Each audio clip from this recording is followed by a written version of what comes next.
ভিডিওটি শেষ পর্যন্ত দেখার অনুরোধ রইল। হয়তো আজ বুঝবেন কেন একজন প্রবাসী মিথ্যা কথা বলতে বাধ্য হয়।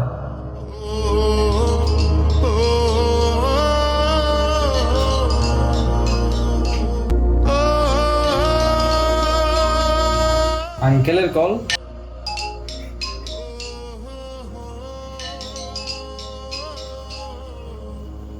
এই সুজন, এই আঙ্কেলের কল আসছে,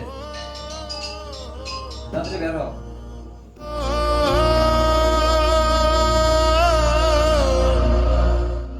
কি রে বাবা, ফোন ছিল? হ্যাঁ, আঙ্কেলের কল আসছে, দেখ।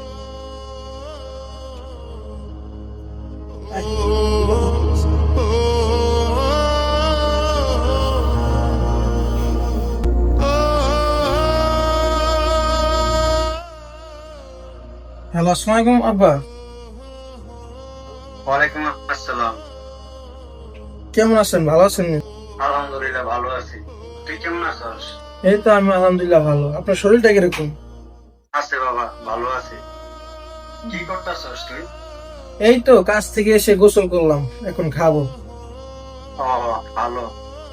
আসলে একটা দরকারে ফোন দিছি তোকে। জি বলেন।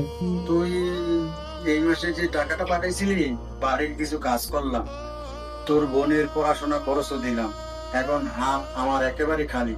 কিন্তু সুমি বারবার বলতেছে তার ফোনের জন্য। তো এখন অনলাইন ক্লাস করে পরীক্ষাও হয়, ফোনটা না দিলেই নয়। ওর অনেক সমস্যা হবে। আমি কি করি বলতো?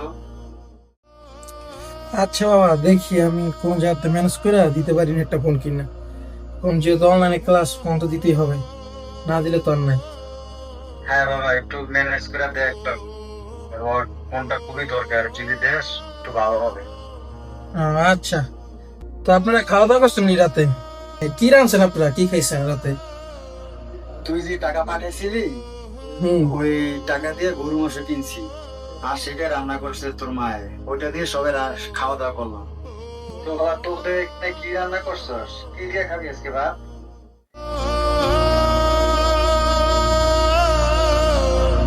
হ্যাঁ বাবা, আমরাও আজকে গরুর মাংস রাঁধছি। আমার রুমমেট আছে না, ওই গরুর মাংস আসলো, তো ওই মাংস রাঁধছে, একটু করে খাবো। হ্যাঁ, তো ভালো। আমার কাছে অল্প কিছু টাকা আছে বুঝছেন, আমি আর কিছু টাকা থেকে কারোর থেকে ম্যানেজ করে কালকে পাঠাই দিব না, কালকের ভিতরে। তো আপনি ওর সুমিরে নিয়ে যাইয়া ভালো একটা ফোন কিনে দিন ওর পছন্দ মতো। আচ্ছা ঠিক আছে বাবা, তুই ভালো থাকিস।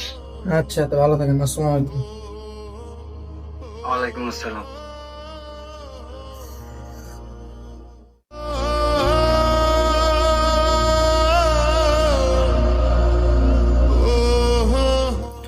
কিরে, খাবার দেয়? খিদা লাগছে প্রচুর।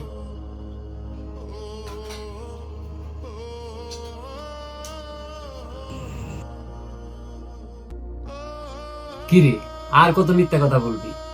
আমরা তো আলু ভর্তা আর এই ডাল দিয়ে ভাত খাচ্ছি, আর আঙ্কেলকে বললি গরুর মাংস দিয়ে খাচ্ছি।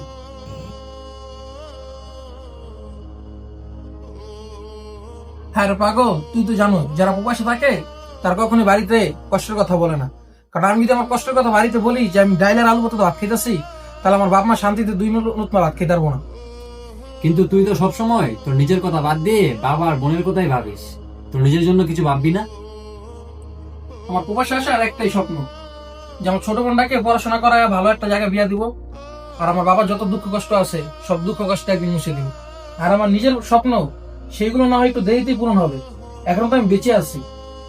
কিন্তু তুই তো তোর নিজের জন্য ফোন কেনার জন্য কিছু টাকা জোগাড় করছিলি, সেই টাকাগুলো কি পাঠিয়ে দিবি?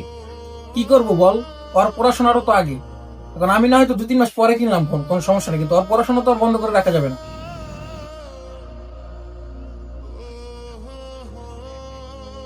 ভাই, আমি আল্লাহ তাআলার কাছে শুধু একটাই দোয়া করি, তোর জীবনের সমস্ত স্বপ্ন যেন আল্লাহ তাআলা একদিন পূরণ করে দেয়।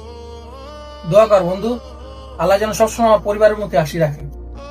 দোয়া করি আল্লাহ তাআলা যেন প্রতিটা ঘরে ঘরে তোর মতো একটু সন্তান রাখে।